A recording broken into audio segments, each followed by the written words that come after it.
Co. develops and manufactures computer components and computer components. Keep that in mind, right? They don't get expired generally, they get outdated.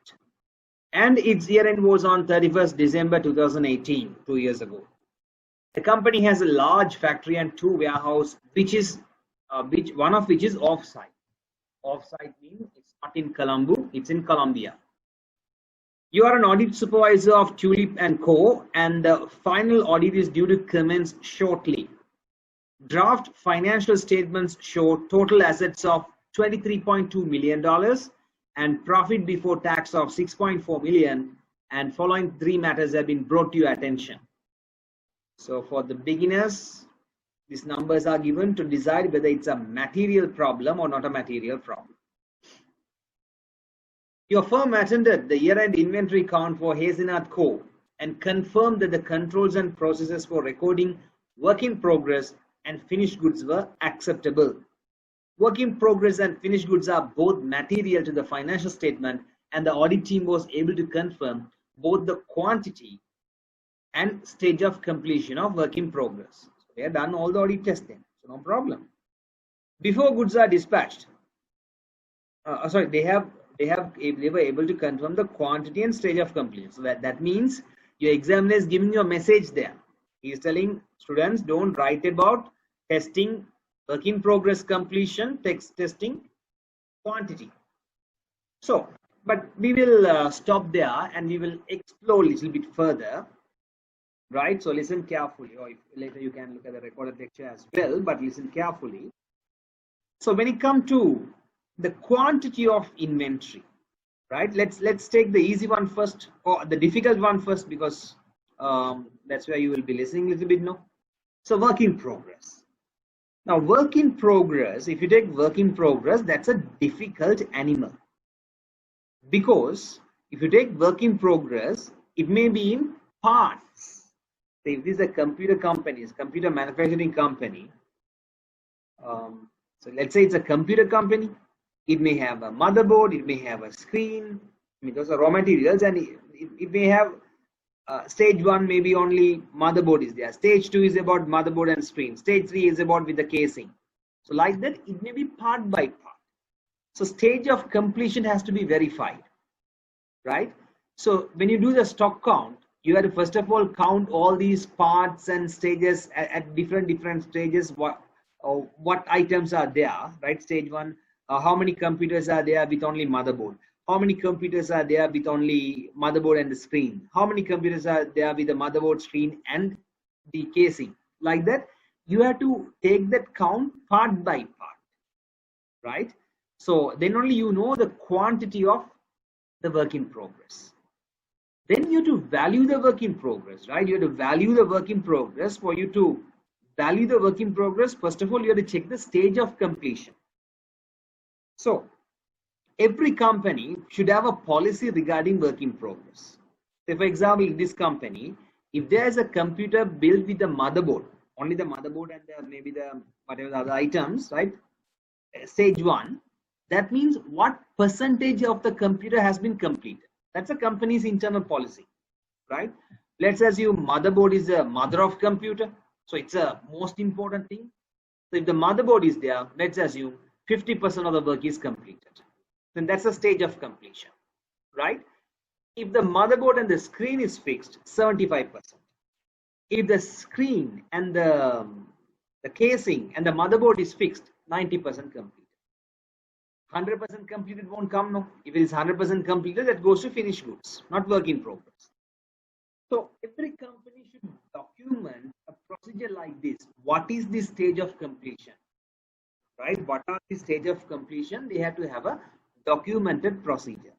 As an auditor, first of all, I have to get that policy and review the stage of completion policies reasonable or not reasonable. So if they have just a motherboard and they are saying 90% of the computer is over, right? Can I accept it? Maybe not. So that's why, first of all, I have to check that the policy is right or wrong. Then only I have to start checking the value is right or wrong, right? So when it come to the finished goods, the quantity of the finished goods, testing that is quite easy. What do? You do a stock count. And you find out, you do a sample stock count or obtain the count done by them, and you do a sample count and you find out how much of stocks they have. The what do you call,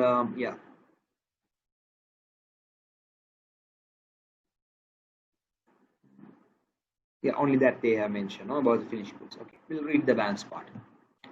Before goods are dispatched, they are inspected by the company's quality control department. Just prior to the inventory count, it was noted that a batch of product line, Crocus, which had been produced to meet a customer's specific technical requirement, did not meet the customer's quality and technical standards. So if you're a smart auditor, a lot of things will be running in your mind right now. Hey, that item has been produced according to a customer's requirement, right? So maybe they can't sell it in the market. If the customer rejects, there won't be a market for them, because Crocus, let's assume Crocus is produced only for military purpose, right? And if the military doesn't accept, you have to throw it in the ground. That's it. You can't sell it to anyone else. And the other thing is this client is telling me the truth? Did really that customer's technical standards were not met? Did really customer rejected that item? Sometimes this company, what they will try to do is, in order to reduce their profit, they can just write off also. No? So this event did really happen or not happen? So this kind of question will be running in a smart auditor's mind. The inventory had a production cost of $450,000, and upon discussions with the production supervisor, the FD believes that the inventory can still be sold to an alternative customer at a discounted price of $90,000. Immediately, for a smart auditor, what comes to the mind is, seriously?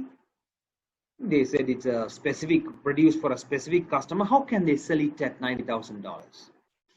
If they can sell it at $90,000, have they got a quotation from? Were they able to sell like this? This kind of questions should be running in your mind.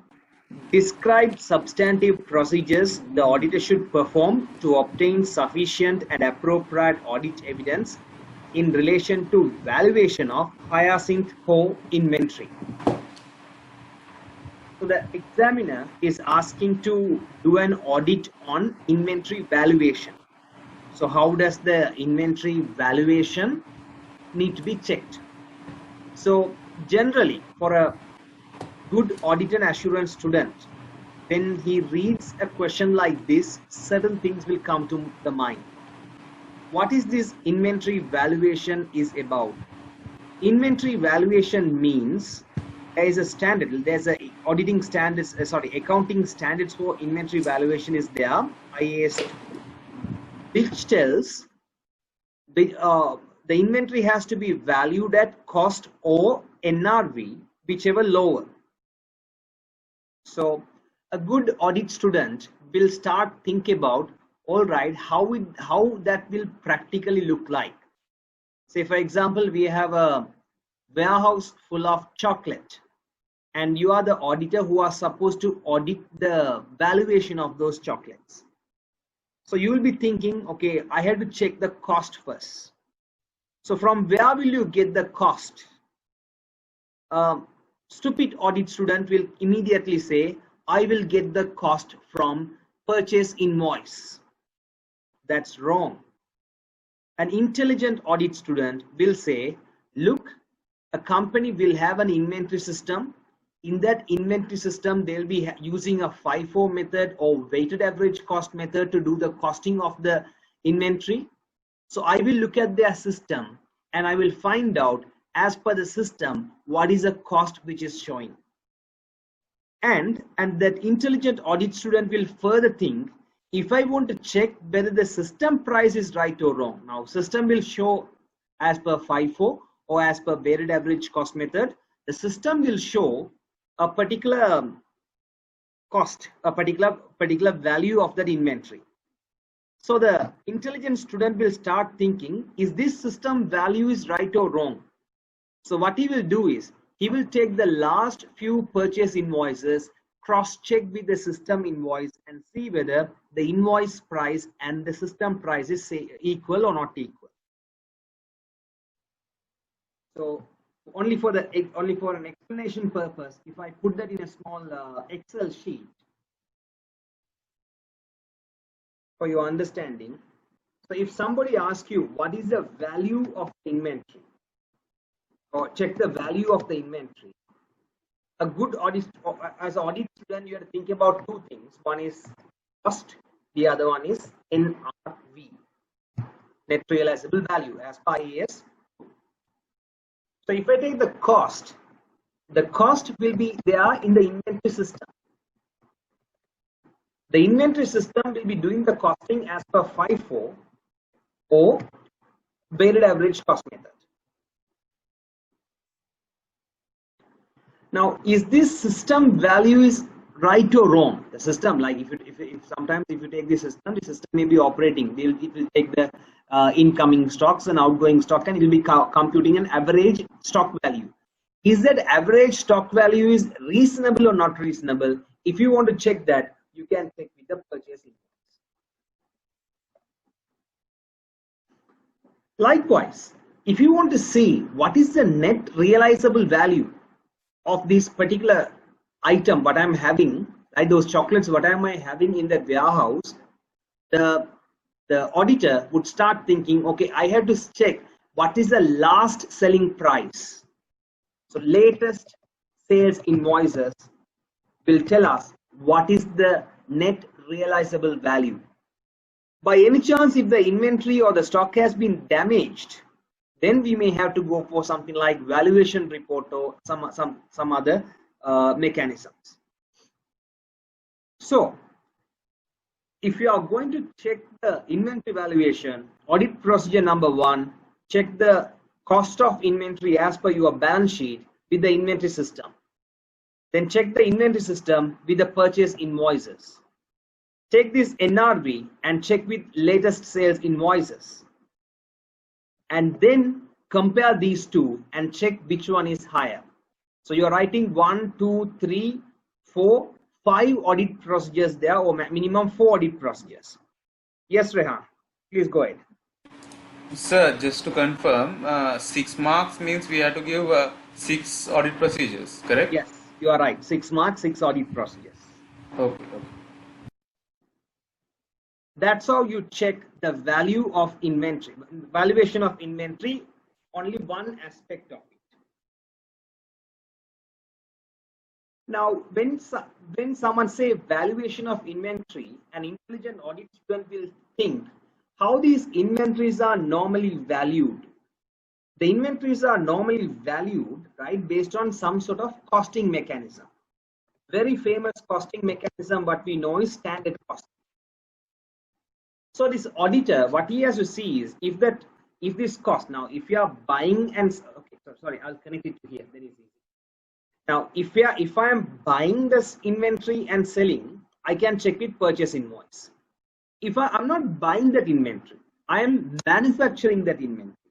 If I am manufacturing that inventory inside my factory, I'm not going to have a purchase invoice. What am I going to have? I'm going to have a cost coming out of a mechanism called standard. Based on the standard costing mechanic or standard cost sheets or cost cards, the value of the inventory will be fed into the system. So the auditor will start to think, is this standard costing is right? So it's when somebody says standard cost, there are you have to think about the breakup of standard cost. The standard cost will have raw materials. The standard cost will have the labor cost. It will have overheads.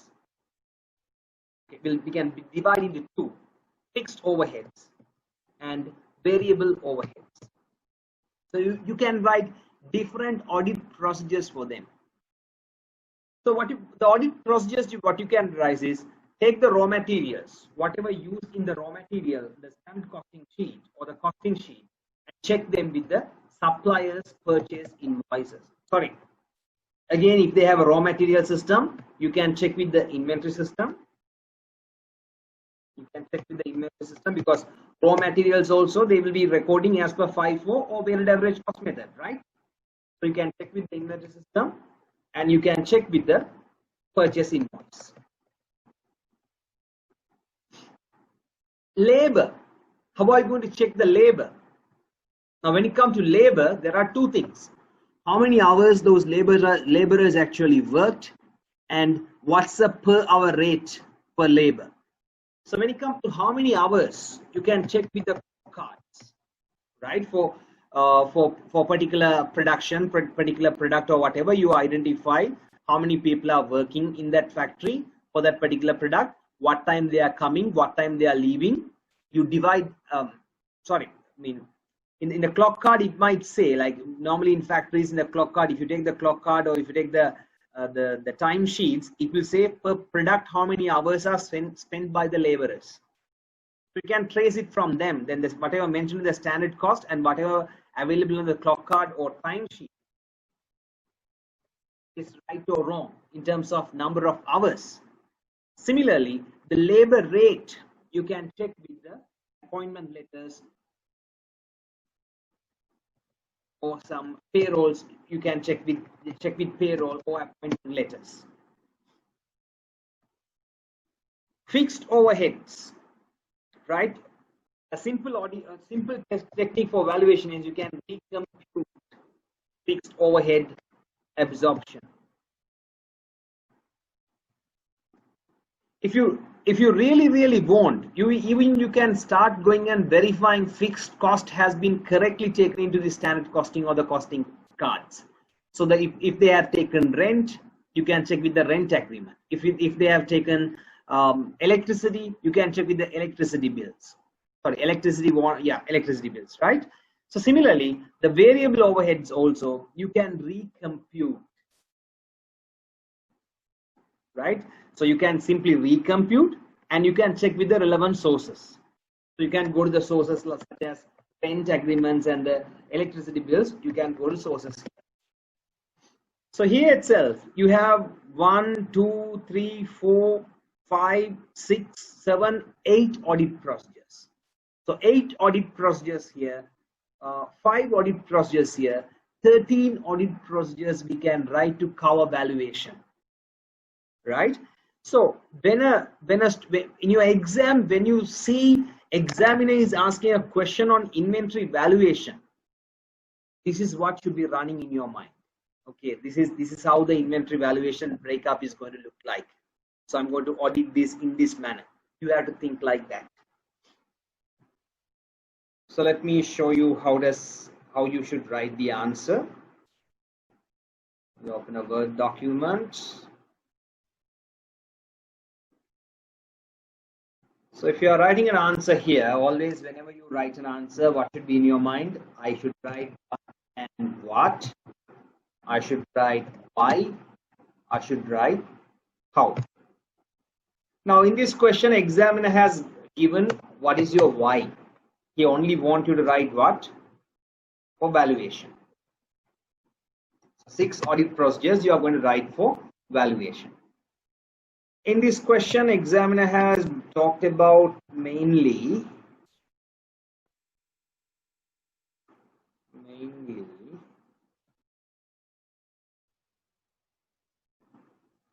he's only talking about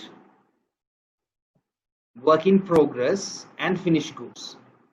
So we should not write about raw material, even though the question is a very general question, but our question should be on covering work in progress and finished goods.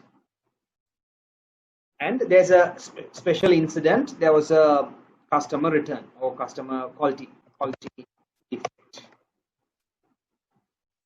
Not quality defect, defect. There's a defect. So my audit procedures should cover maybe work in progress, finished goods and defects. Maybe finished goods are less important, because if you see that's a smart student normally can understand what examiner has written in between the lines. So this examiner, even though he has mentioned about finished goods and work in progress, he couple of times stresses work in progress, work in progress, and work in progress. So he is really interested you to write about work in progress, and he is really interested you to write about this particular the issue with the customer, right? So, and if you can't find enough points, then he want to match it up with finished goods. So that's something which you have to understand when you normally do a question.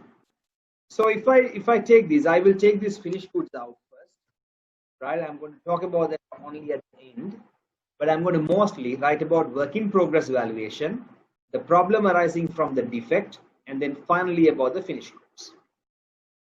So if I'm going to write about the work in progress valuation, the first audit procedure would be obtain the company's work in progress WIP policy, as I told you earlier.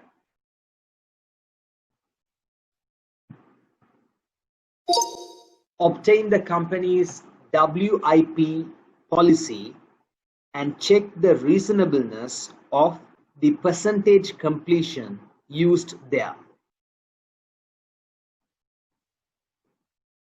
So that's going to be my first audit procedure, right? So all of you are clear about it now? Sir, don't they say they were able to confirm the quality, the percentage completion of WIP? The quantity and stage of completion? Okay. So read that again, Rehan. Read this part.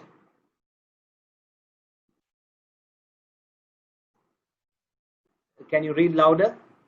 Okay, fine. Work in progress and finished goods are both material to the FS, and the audit team were able to confirm the quantity and stage of completion of WIP. Okay. They are nothing. They are not talking about the work in progress policy, no. Okay, I see. So I'm testing first of all, because the valuation is normally done through a WIP policy. So is that WIP policy is right or wrong? Is it reasonable or not reasonable? Is what I'm going to find out. So obtain the company's work in progress policy and check the reasonableness of the percentage completion used. Right? So I mean, if you write that itself, you will get the marks. But if you are extra smart, you will write by comparing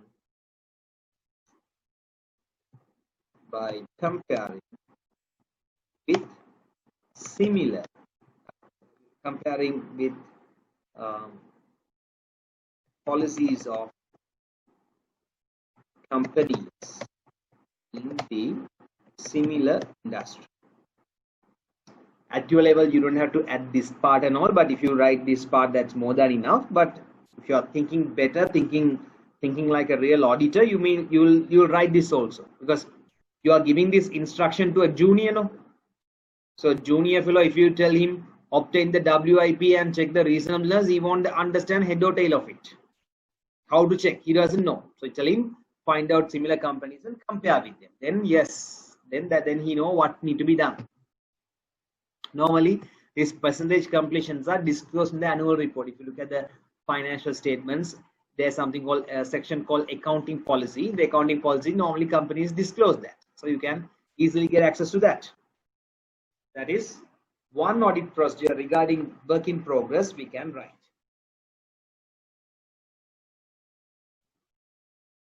Then work in progress valuation, right? So if you take, as I explained earlier, if you take a work in progress, what you have there, you have inside that work in progress, you have the raw material, you have the labor, you have the overheads, right? So you have to verify, right? So how can you write an audit procedure? I mean, since it's a 6 marks and there are 3 areas which examiner has given us, I mean, I can write it as 111 audit procedure, but if I don't talk about, now if I write all the audit procedures on work in progress and if I don't write anything about defects, I don't think I'm going to get marks, right? So I had to share that. So I'll just write one audit procedure combining everything. Obtain the valuation report of, because company has to do the valuation, no? So they would have done a valuation. Report of work in progress and cross check below. On that first one, raw material cost used with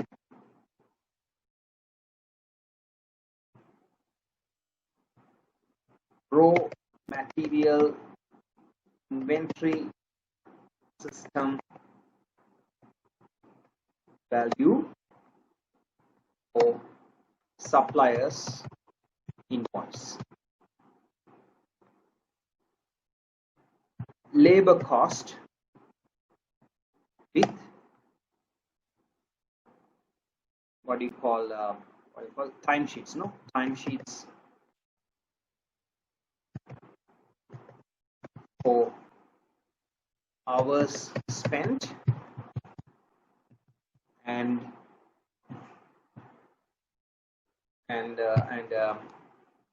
what do you call appointment letters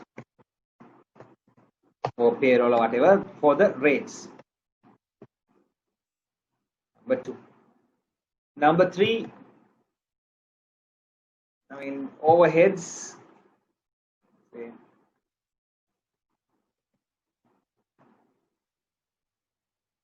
Used with the company's overhead absorption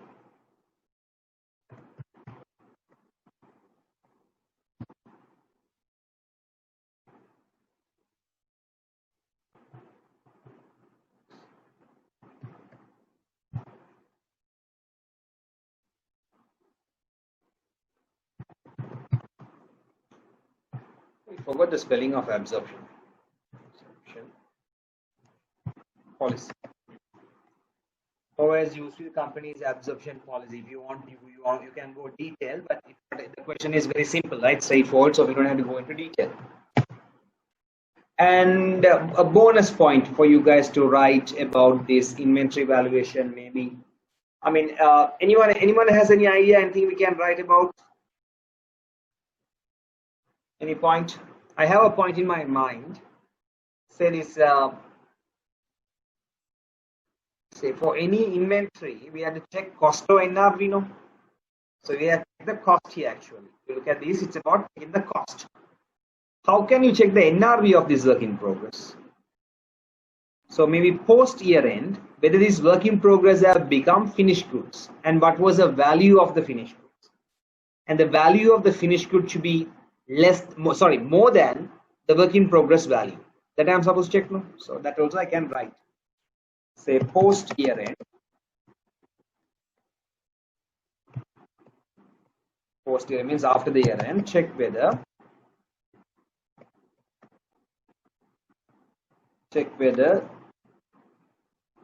a sample of sample of work in progress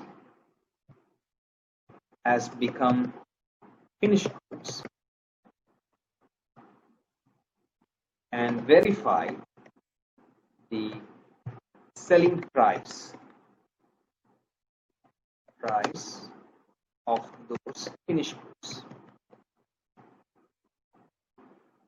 And you can just write an explanatory point there for examiner to understand.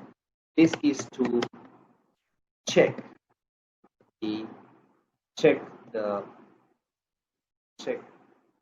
it has been recorded at cost or NRV, whichever lower.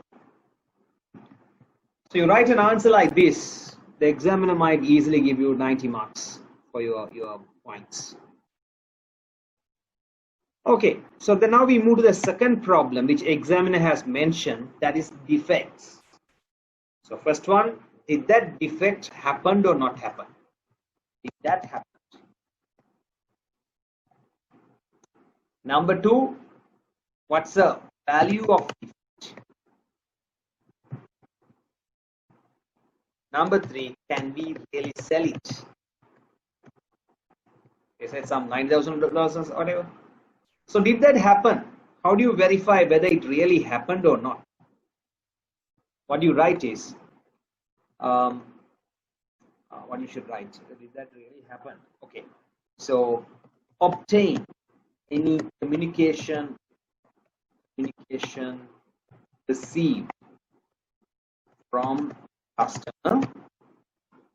Sometimes customer would have rejected, or it may be an internal rejection. Before it reaches customer, we would have identified and rejected. So obtain any communication received from customer or internal quality report and check whether it doesn't meet the customer's technical requirements, right? So that you verify, then you know, yes, these guys have really messed up something. Then they say the value of the defect is around $450,000, no? That's what I remember. 90,000. Yeah, 450 and 90,000. Yeah. So is it really 450? It can be sometimes 800. It can be sometimes 500. Obtain detailed breakup of inventory. Sorry, the defect and recompute evaluation. Same thing.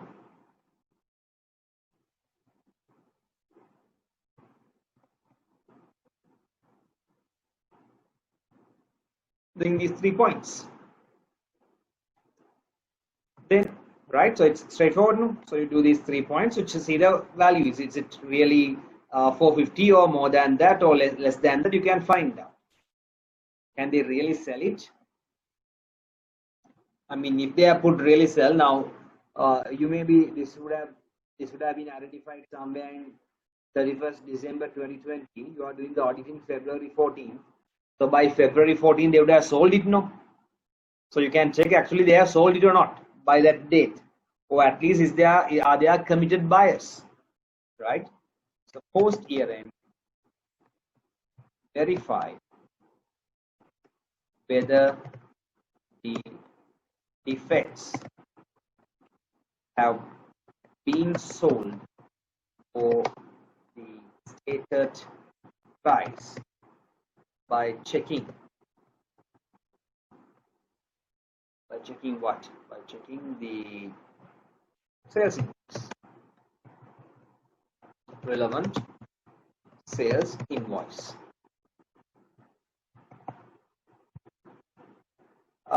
A bonus point I can tell you there is like, if they have not sold it, right, at least see if they are a committed supplier, committed customer, right? So impair from management or inspect a quote or order from committed supplier.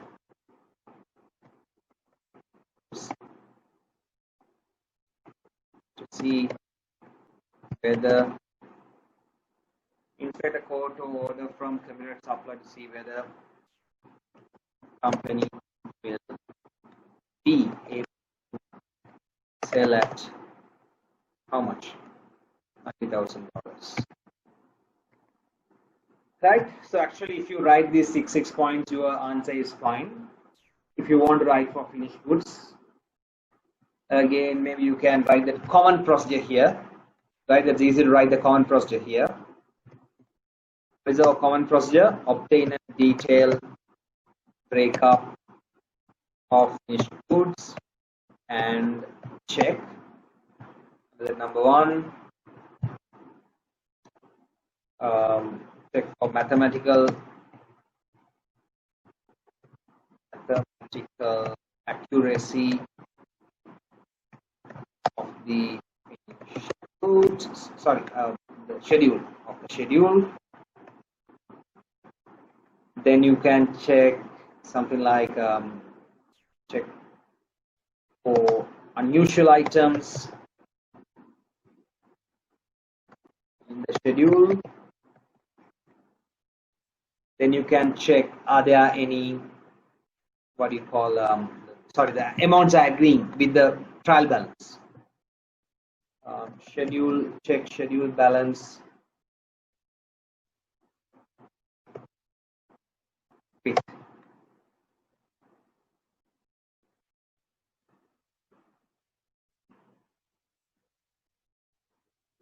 check schedule balance with what do you call the trial balance. Right?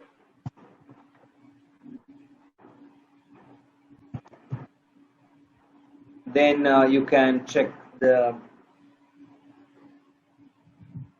mathematical accuracy, unusual items, the trial balance.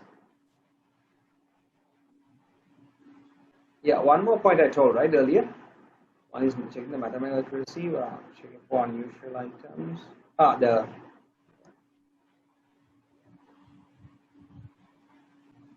These three. Let you know if I the other one should be there. So you do this test, and then regarding finished goods also. Sorry. Okay. Regarding finished goods also, you can do the same. This thing. You can write it.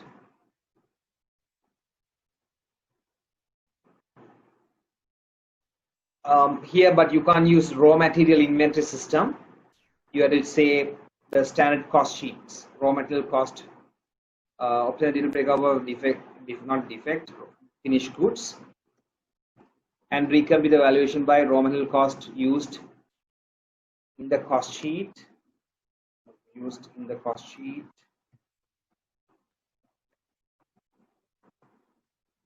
With finished goods inventory system. There won't be supplier's invoice for that. That's wrong. Labor cost is fine. Overhead used with the company overhead absorption policy. That's fine. And if you want to check this will tell you the cost. If you want to check the NRV of the finished goods, you can again write the same audit procedure you wrote somewhere here. The selling price. You can check the latest selling price. So select the sample of finished goods and check their latest selling price to latest selling price for what? To verify the NRV. Right? So like that, I gave you around three audit procedures.